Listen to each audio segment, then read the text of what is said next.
This morning, I've named the talk, Don't Strike the Rock. And I want to talk about this morning about frustration. Frustration as we journey through life, the ups and downs, at some point we're going to be finding ourselves in a moment of frustration.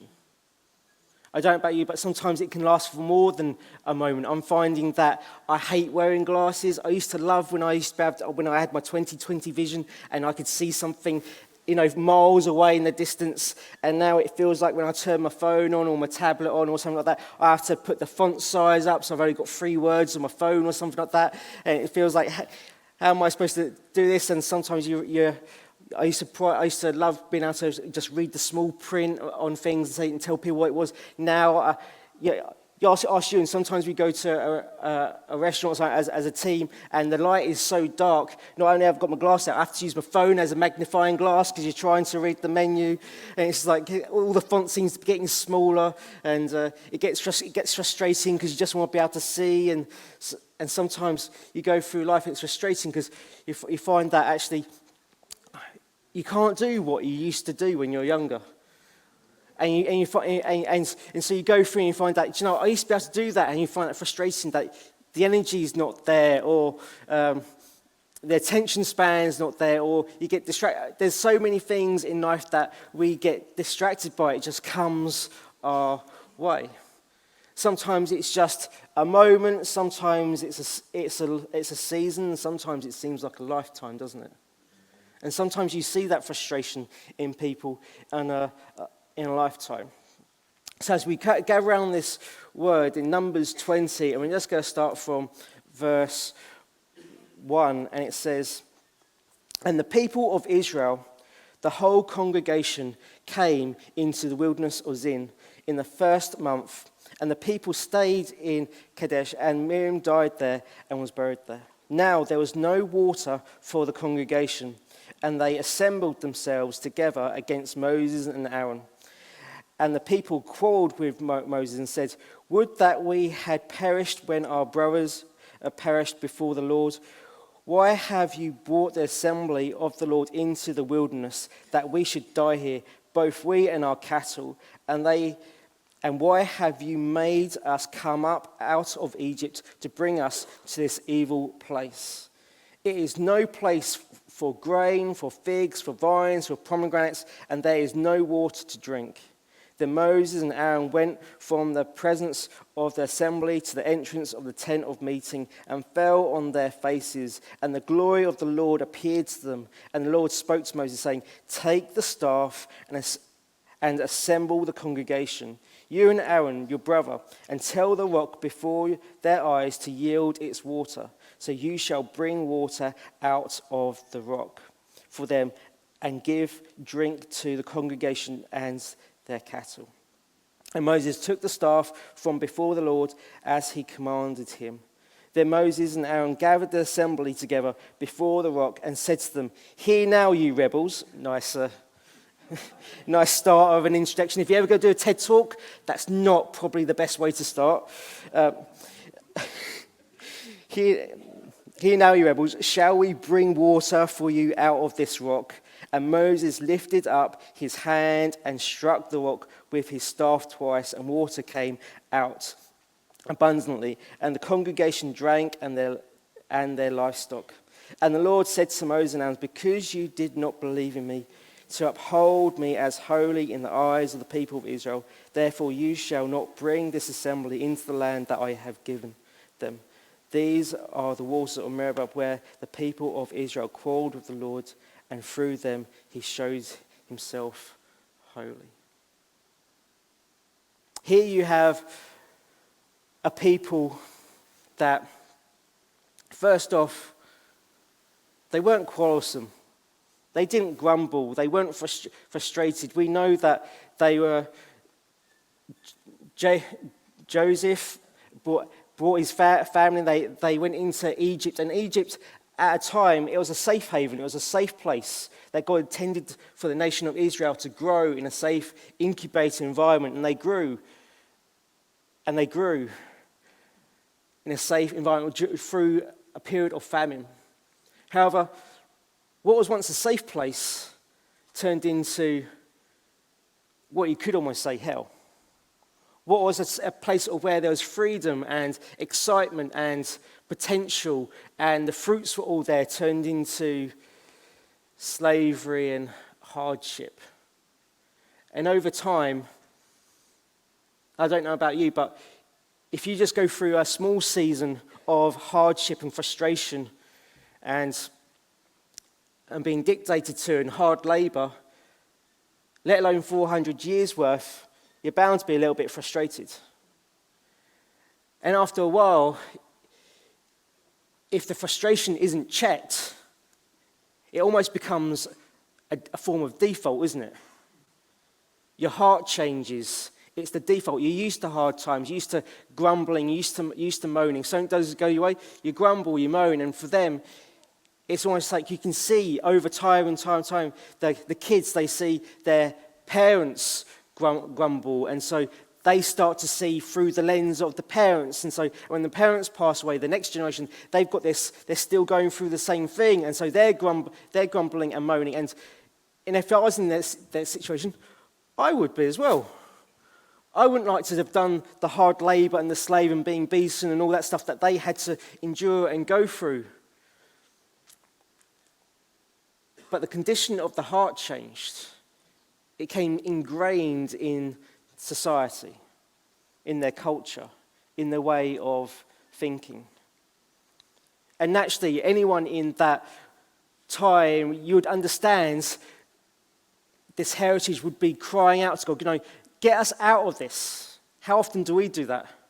Even if it's out of a simple traffic jam, get us out of this. Because we're frustrated, time's valuable, we want to be moving on. And we've said, God, will you just change those traffic lights, even though you have to wait 30 seconds?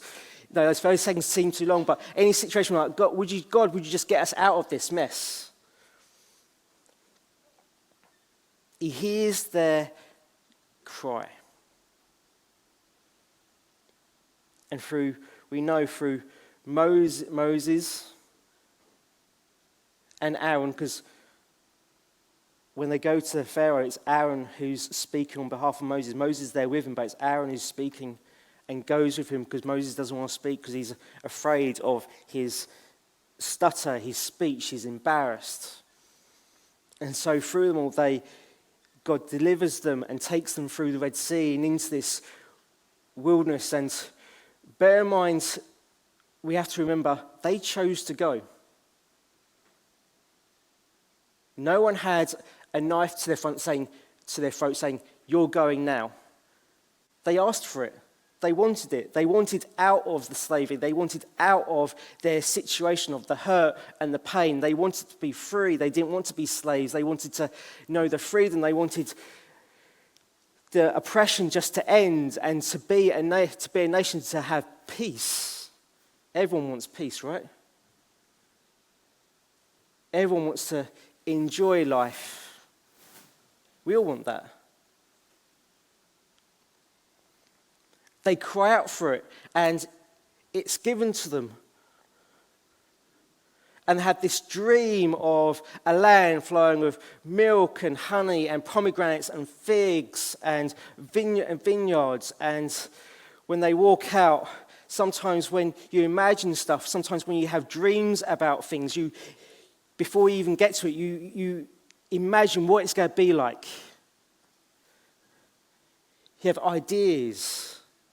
We have ideas and dreams about our life, about the future plans. When we have a family, you have dreams and visions about your children, what they want going to be and how they're going to grow and what they're going to impact. And we have dreams and ideas of what we want to do with our life and the legacy that we're going to leave. And we have all these dreams and ideas of how we want life to be in a good way.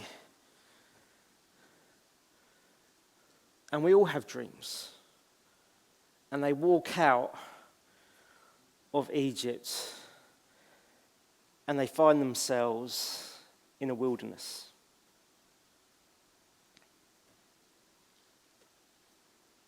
Life is hard sometimes.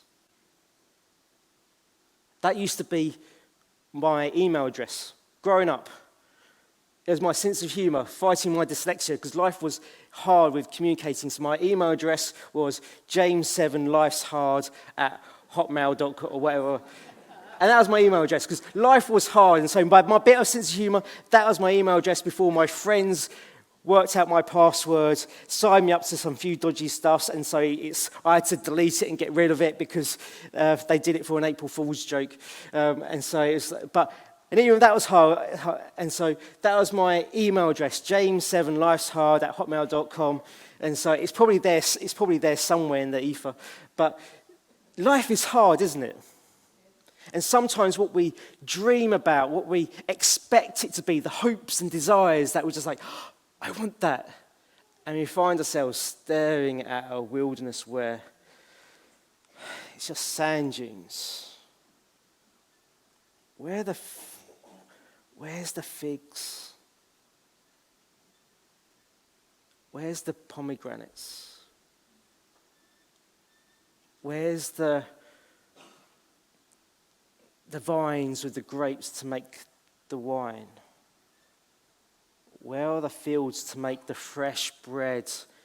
You ever walk into the supermarkets or places and walk past the bakery and you smell the nice fresh bread? You can smell tiger bread from a mile away.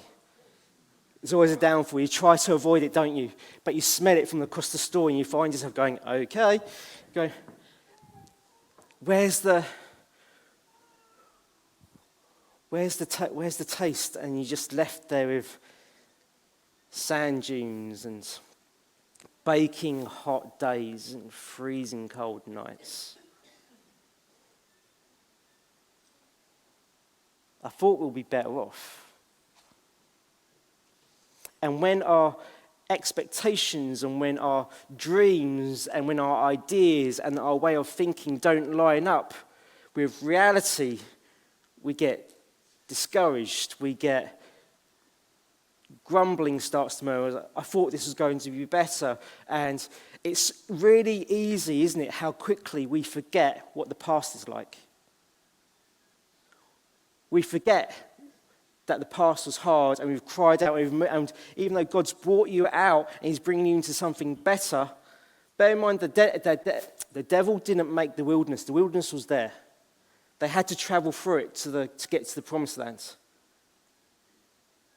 Sometimes we go through life and we're praying, God, would you get us out of this? And God gets us out of this.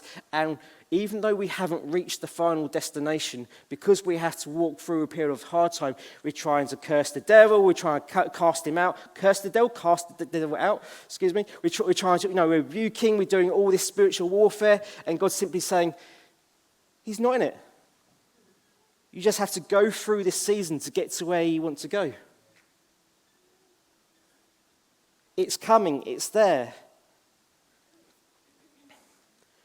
We have a society that we look up to people who are successful and we want to be like them, whether it's a musician or a businessman or, whatever it may be. And sometimes we expect to just be able to walk into that promotion or something without having to upscale ourselves, without having to learn. And so when you get that promotion that you want, because you haven't taken the time to learn the skills and the things that you need to walk into the job, you find the job frustrating because it's harder than what you expected. The problems come your way because everything really looks rosy, doesn't it? Oh, the managers do this, or I just want my own company, I just want this, I want that. It looks fantastic, but we don't realize that promotion equals problems. That's why the people, when you get to the supervisor, the problems go up. The manager, the problems go up. And then if you own your own business, the problems get up even more, because not only with that, you have to worry about people's wages, healthcare, all loads of stuff. You don't realize promotion means you're problem solving, and the way you have to deal with people has to grow. You have to not only be good at what you do, you have to be able to solve the problems. If you don't want to solve problems, if you want an easy life, stay really low. And don't grumble, because problems go up.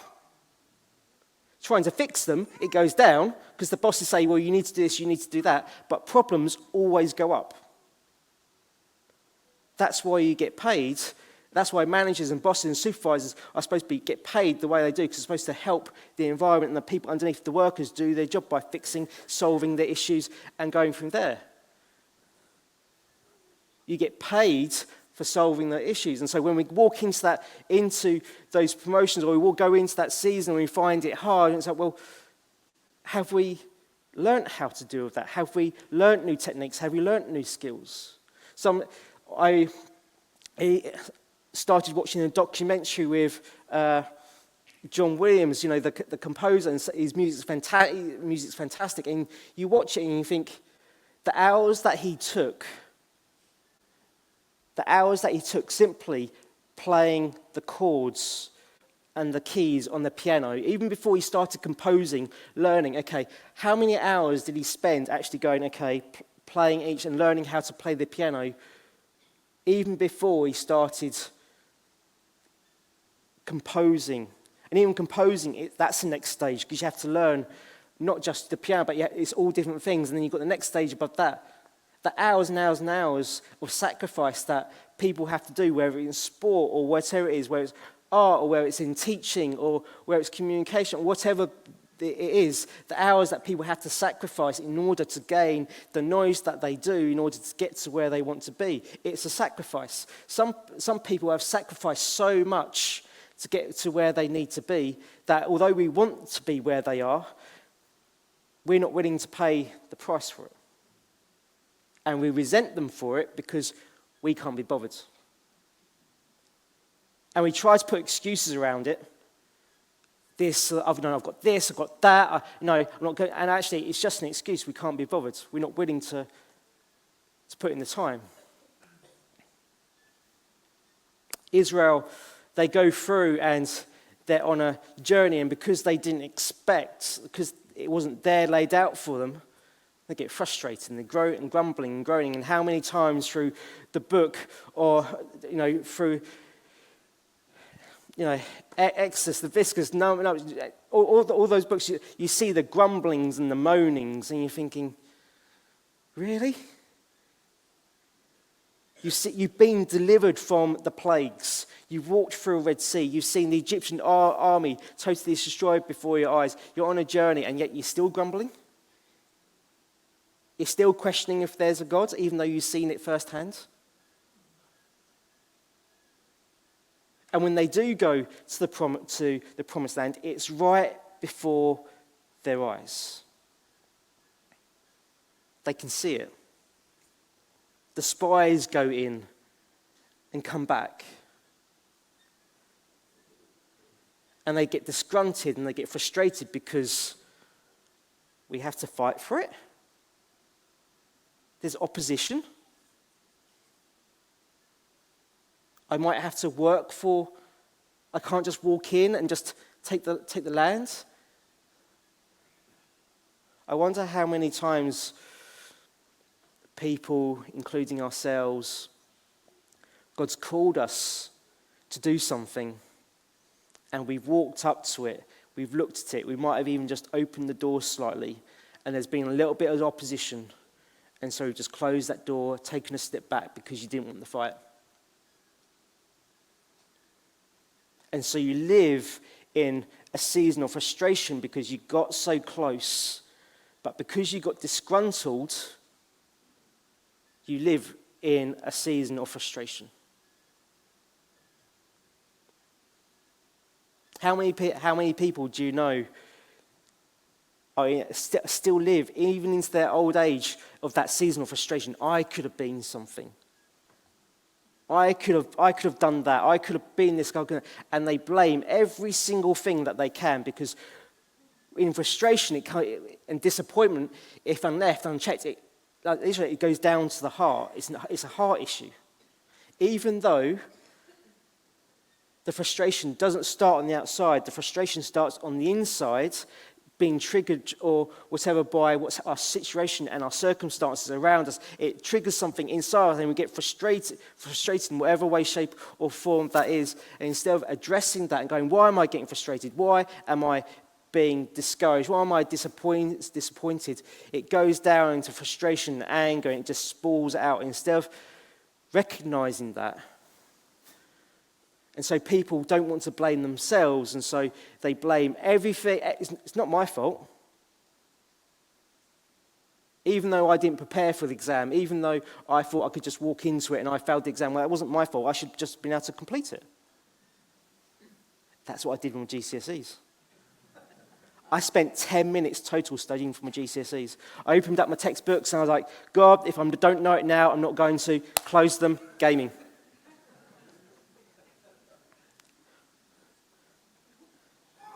I told my French teacher, I'm still learning English, let alone French.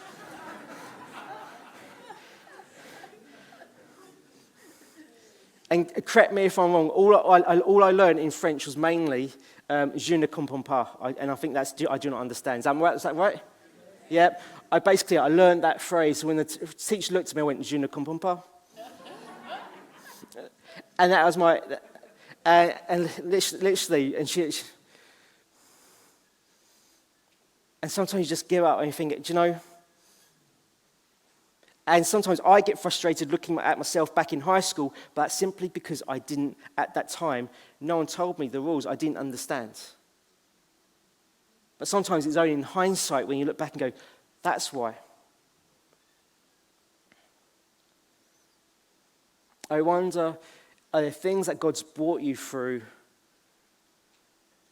but you weren't willing to put the effort in? Someone sent you a note, or someone spoke a bad word, or there's a bit of frustration, a bit of pushback, so you gave up. Sometimes we have to take the ownership over our frustration, judgment, and realize, actually, I did that. I know a situation is not here, just disclaimer, it wasn't here. It was Mother's Day, and this woman went, do you know what? All my kids don't come and visit me anymore. Not even my grandkids. And that was her story. She forgot the part about how many a time she said, I wish you weren't born. She forgot the part that she didn't tell people, how she belittled her children, that they'll come in to the church crying their eyes out. My mum called me a waste of space. My mum didn't want me. My mum is disappointed to me. One of them got 5 straight A's. Wasn't good enough. Nothing was good enough. But then Mother's Day, when they're old and they're grown up, my kids don't come to see me. I'm not surprised. You can't sow division and anger and hatred and then reap respect. There's only so long you can bully someone or say to your kids, you know, I hate you, before one day they're tall and they're big and they're strong as you, and they say, come on, I dare you, say that one more time. I dare you. There's only so long you can project the frustration onto other people. Other people are so cowardly that they'll abuse other people, they'll hit their wives, the wives will abuse their husbands because they want to take it out on everything else apart from themselves. And if that's you this morning, that stops now. You don't abuse your wife, you don't abuse your husband.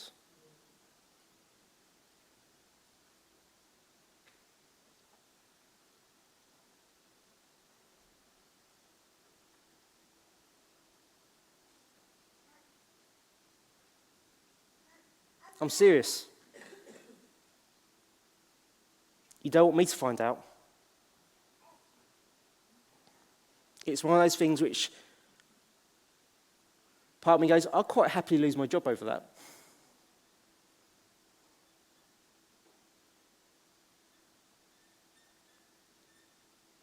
But first and foremost, she might be your wife, but that is God's daughter. That might be your husband, that is God's son. You think things aren't going your way? Does the Bible say that God answers all prayers? Are you sure about that? God says, men, if you're not treating your wives right, I turn a deaf ear. I don't hear you. I don't hear your prayers. Sort your house out.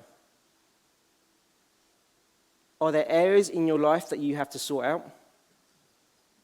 Don't get me wrong, he hears them, but he might say, well, I'm not answering that yet. You need to sort that out.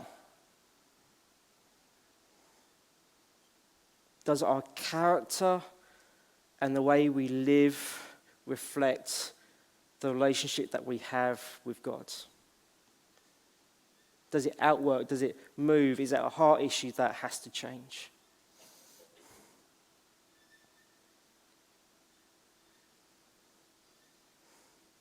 And they're there and they're grumbling and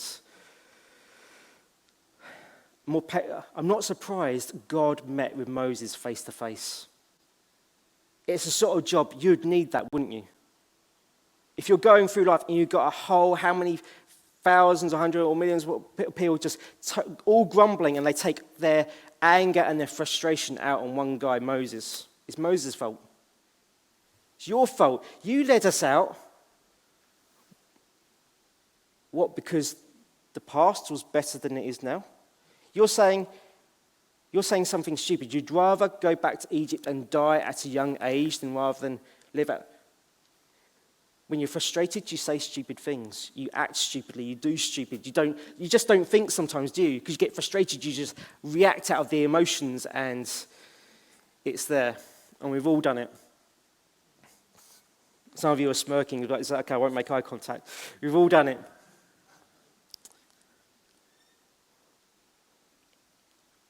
And then you have the Moses.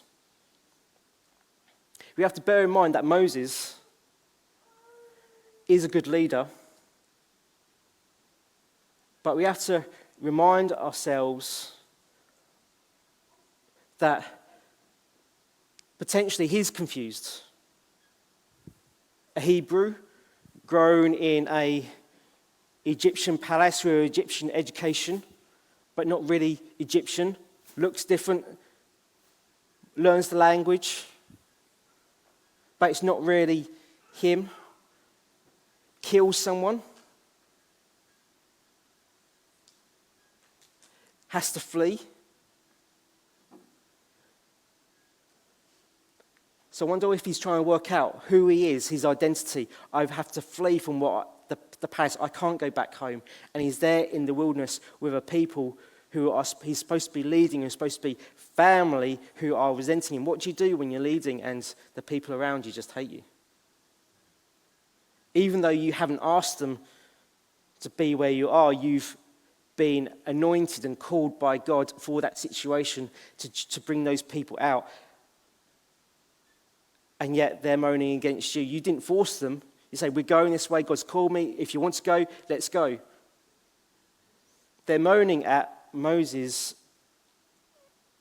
and blaming him, even though it was their choice to walk out. They could have stayed if they wanted to.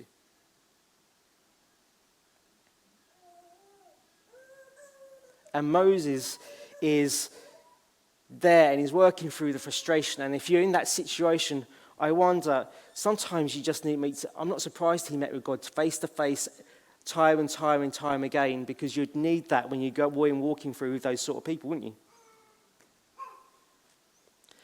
However, can you be called and anointed and still accept that sometimes God calls you to a hard place?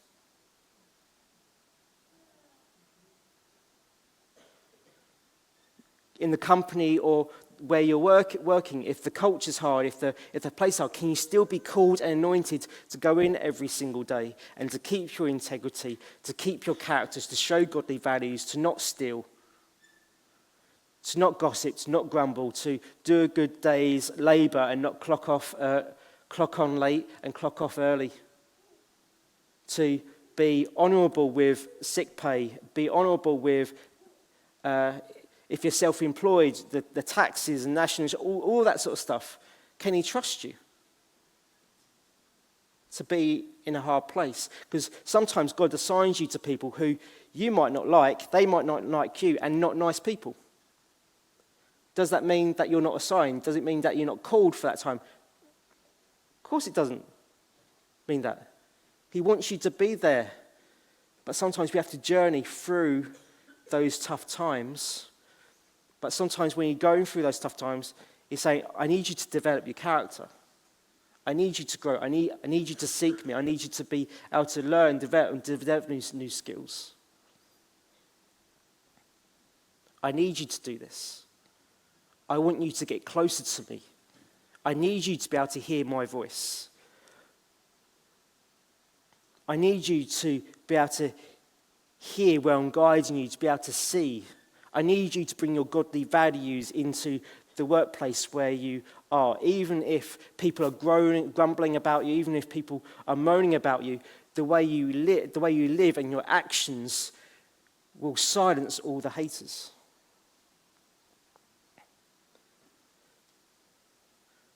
People might be saying stuff about you, but can the people around you and the management say, well, I can trust them? You might say this, but actually they're kind, they're nice, they're encouraging, they're not gossiping. I can trust them with the stock that I have. I can trust them with the people around and underneath. They look after them, they care for them. They don't abuse their power, they don't belittle people, they're lifting people up, they're training people, they're encouraging people, they're investing in people. Because when God puts you in a position where you have influence, you need to be able to love the people underneath you. And if you love people, whether it's workplaces, whether it's families, you're giving them permission to hurt you.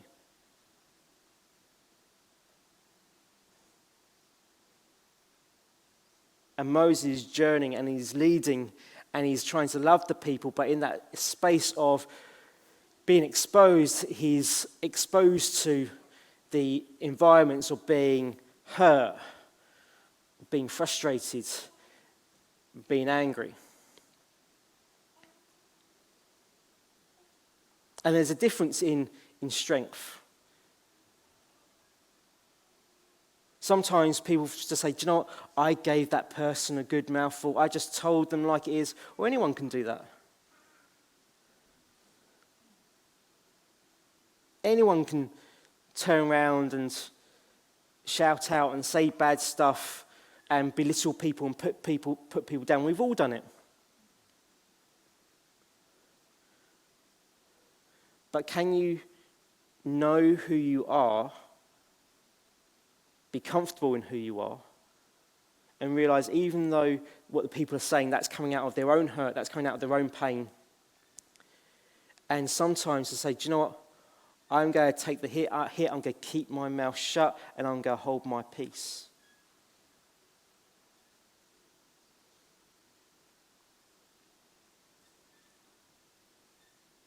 I don't need to defend myself. Some people waste their whole lives trying to defend themselves. This person said this person said that person said that, and you're trying to go around. But when you do that, and when you're trying to people please, and you're trying to get people's acceptance, you're always having to prove to people why the other person was wrong and you were right. You're always trying to gather people, say, no, you need to believe my story. You need to believe what I'm telling you. You need to do this. I was right. I was the victim. I was doing that. And we change the story, and we all different bits and pieces because we want people to accept our version, because we have to get the people's acceptance around us. And that's one of the things that is Moses' downfall here in this text. What did God tell him to do? Take the staff, gather the assembly, and speak to the rock.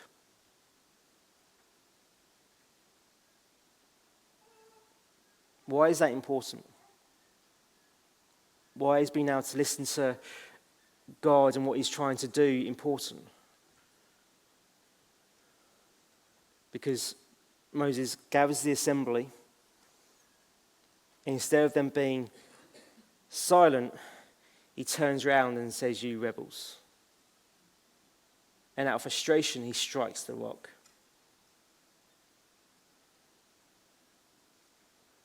And God, in his graciousness, still works the miracle because he loves the people who hate him, because he still cares for the people who are disgruntled about him. But he's angry with Moses because in that moment, the people aren't thinking, wow, the rock is spurting water. They're going, do you hear what he's just called me? He just called us a rebel. You might spurt off your mouth and give as good as you get. But sometimes in doing so, you take the glory away from God. The people go away thinking, what? Their attention is taken off of God onto Moses striking. And sometimes we strike things and we hit things and we lash out because we're in pain, because we're hurting. And actually, God hasn't said, I want you to hurt that person. I want you to get back at that person. But because we think we are angry, we think God is angry. And we want God to be on our side. And we hope God's on our side. And we justify ourselves in our actions and the way we should do things and why we should behave in that certain way because, that person shouldn't speak to me in that tone of voice. I shouldn't be treated like that. And you might be right. You shouldn't be spoken to. You shouldn't have been treated in that way. But God didn't tell you to lash out. And out of our hurt and out of our pain, we lash out at people. We lash out at things and we try and say, God's on our side and God's on no one's side apart from his own. God is God. He's only on his side. It's not our will be done, it's God's will be done. What does it say? Ultimate vengeance is his.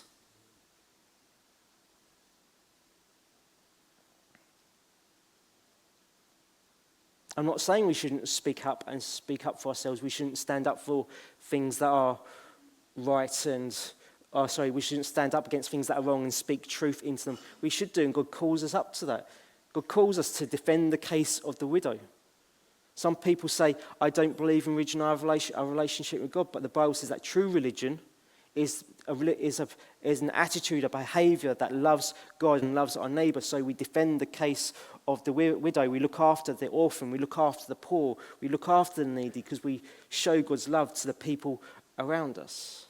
Yes, we have a relationship, but we're to love other people just as much as we love God. In your behavior, in your reactions, are you loving other people just as much as you love God?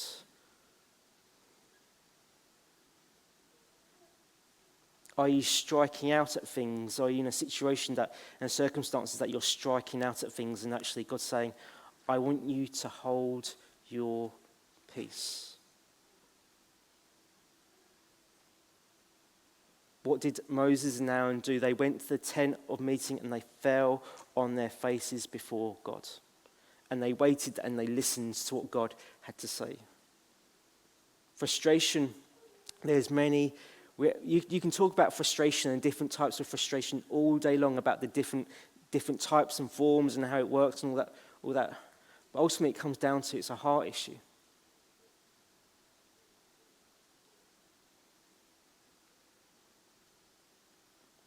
Is it changing our behavior with the work colleagues instead of saying to our work colleagues, you're rubbish, you suck, you shouldn't be doing that, and just constantly battering and heads? Is it a case of turning the culture and saying, actually, God's asked me to not push people down, but to lift people up, to encourage, to build up, to encourage their skills? And so instead of changing the language and saying, I'm not going to have tough conversations all the time and argumentative conversations, I'm going to try and help people develop. And so instead of saying to people, you suck, and say, look, someone gave me a bit of advice, can I help you? And show them how to do something in a loving way. If you're a boss and you've got people underneath you, instead of just shouting at them all the time, you suck, you're doing it wrong, how about going down, showing them how to do it and say, look, I was there at one time, I know it's frustration, but this might help you out a little bit, changing the language, because whatever you sow, you reap.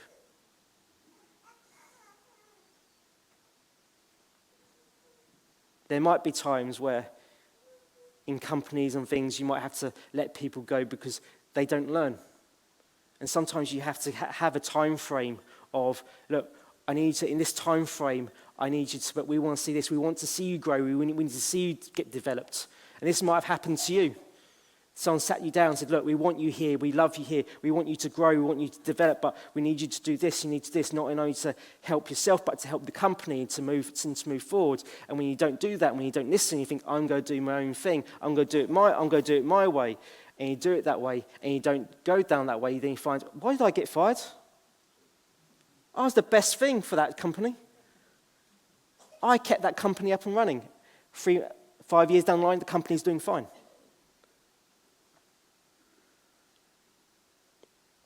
Sometimes it's a heart issue. Are we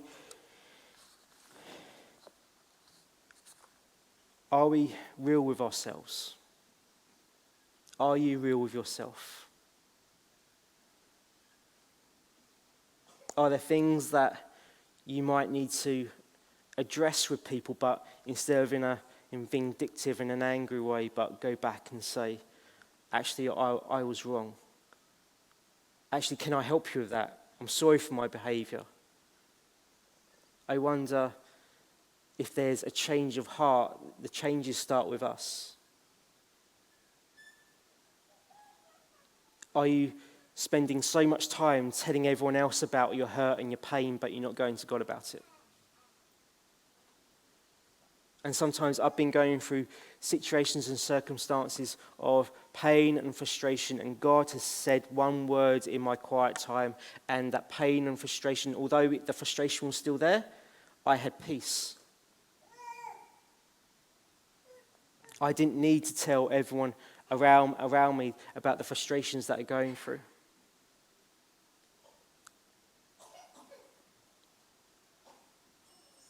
I wonder what areas in our life that God is just sometimes saying, I just want you to do a reality check on that, because sometimes frustration is birthed from God in the sense that He's called you to something.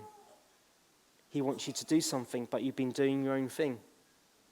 And sometimes He stirs us up, brings us to a bit of place of frustration because we're not using the gifts and the abilities that He's called us to do. And so sometimes you think, why am I feeling a little bit unsettled? Why am I feeling a little bit uncomfortable? And sometimes it's God just, perhaps, is He trying to stir something? Is He trying to get you to check a personality or behavior trait? Or is He trying to give a check on, actually, you're not using the gift that I've called you to be using?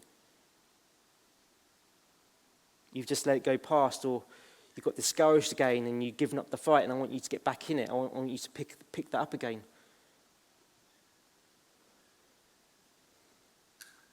Because just as He was with Israel, so He's with you every single second of every single day.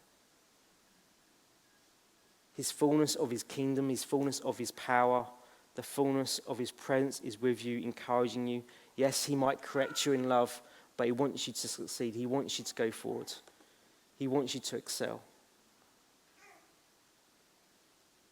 He's for you. He's with you. And even when we rebel, He pours out His mercy. He pours out His grace. And He's quick to forgive. And He meets your needs, whether we realize it or not. Everything that we have is His. He gave it to us. His will, His power doesn't change. He's not going to get any better because He's perfect. He's not going to get any worse because He's perfect. God doesn't need to change. Our hearts do. Our wills do. Our perspective needs to change. We need to align it back into the heart of God. I wonder, what do we need to chat to God about? What do we need to be real with God about? And as the band come back up, perhaps you need to take these moments of just being real with God. saying, God, you know what, I've been frustrated at you, but actually, that was me. I'm frustrated with my relationships, but actually, some of it was me. I'm frustrated at my workplace, but if I think about it, not all of it was me, but some of it might have been.